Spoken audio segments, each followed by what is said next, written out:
project, we've been out here about 3.5 weeks. So out here we're doing a road rehabilitation project, primarily focusing on reprofiling the roads, helping the issues from the storm as far as drainage. Many have called North Carolina's perfect storm Hurricane Helene. Hurricane Helene. Tropical storm Helene. Helene's powerful Category 4 storm. Category 4 storm. A once-in-a-thousand-year storm. The costliest natural disaster in North Carolina's history. North Carolina. North Carolina. The worst flooding ever on record for the state. Hardest hit, the town of Asheville. Asheville. These floodwaters came in and took out almost this entire town. And homes and businesses destroyed. By far the worst thing we've ever had. Unlike anybody's ever seen. The one that was in 1916 that pretty much put Asheville underwater was 10 feet less than this one.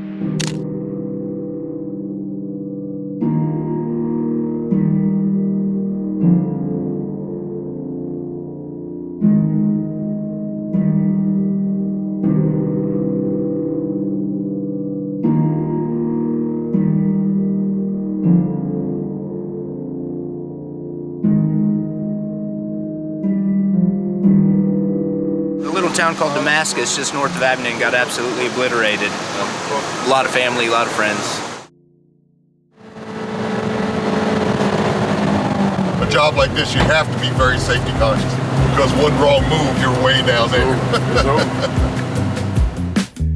Yesterday, the government representatives, they came out and we did a tour. We rode around. We showed them exactly what I'm showing y'all today, and they had nothing but good comments. They're extremely satisfied with our project thus far. Well, if they like what they see now, they're going to be overwhelmed when we finish the profile of these roads. Some debris in the way, getting rid of debris. All of that came from the storm in the river.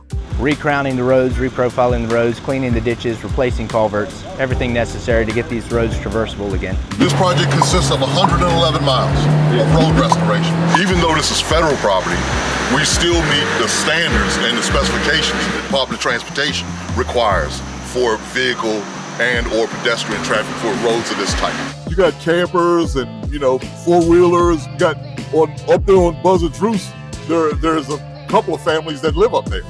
What you see here is like 70% of the finished product. The aggregate has already been laid down, and what this compaction is really the dump trucks running over it back and forth. And the roller will be going down this entire road length for all the roads and meeting a compaction level for the project to the specifications. Another portion of this project is what's known as the ditch line, and that's where the water traverses back on into the river. On these roads, there's a methodology known as the crown in the road, where the center of the road is actually higher than the sides. That's designed so the water will run off in a controlled manner. And there's actually a 3% grade that leads the water to the ditch line and or the vegetation area so it can go into the river over there.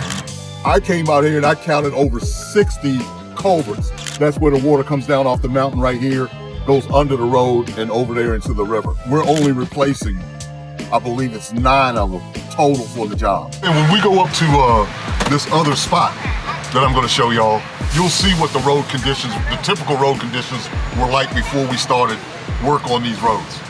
I'm gonna show you a great example. Here is Skiffy Creek. For a four-wheel drive truck or a vehicle of that type, you could still get back here. Yeah. But there are areas where it would be even a challenge for a four-wheel drive truck to get back here and maneuver. All of this is going to be brought back like what you saw on Coles Creek. Now we've mowed here now, but we haven't done any grading. This piece of equipment here, it actually not only mows horizontally, but that arm extends up and it mows vertically and all angles in between, from 90 to 0. That bush hog that can go up on the side of the hill there, that's the result. And then again, like I'm saying, if you were to imagine the road in a box, we did mowing on the sides and then we went 14 feet up, and that's the removal of the vegetation right there. All of this, what you see here, that's what we're going to be chipping and throwing in the woods. Again, so there's no windrowing. What the government doesn't want is what's called windrowing. And that is, you take the vegetation, you put it in the forest. That clipped vegetation is setting over there, and it's called windrowing. Our contractor, he says, well, I'm gonna take that off the table. Over and above what is required of him, he bought that chipper out here. When they get vegetation down on the ground, they put it in that chipper, and the chips go out there in the forest. There is no windrowing on these projects. Above and beyond is what we're providing to the government. Okay, here we are. This is where the action is. These are our trucks lined up. Let's walk up there, and you can see how the trucks are dumping and how the motor grader is working with them. The trucks are doing what they call a moving dump. The dumpsters will tip back, the truck will move forward, the gravel will come out. And then the motor grader comes back and they do the grading to smooth things out in preparation for the roller. We get 30 loads a day. They go back and forth to the quarry.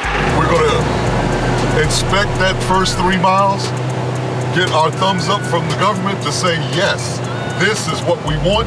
This meets the spec and our expectations. And we're gonna use that first 3 miles as our model for the rest of the project. And the rest of the project being the west and the east. All 111 miles will be modeled after that first 3 miles. Our subcontractor, that is his goal, is to get 3 miles of aggregate down a day. Here is Buzzard's Roost. That's our longest road right there, 11 miles. When we do Buzzard's Roost, the plan is that we have 30 trucks lined up like you see here. I'm gonna take y'all up here on Buzzard's Roost. You'll see this quarry action up here.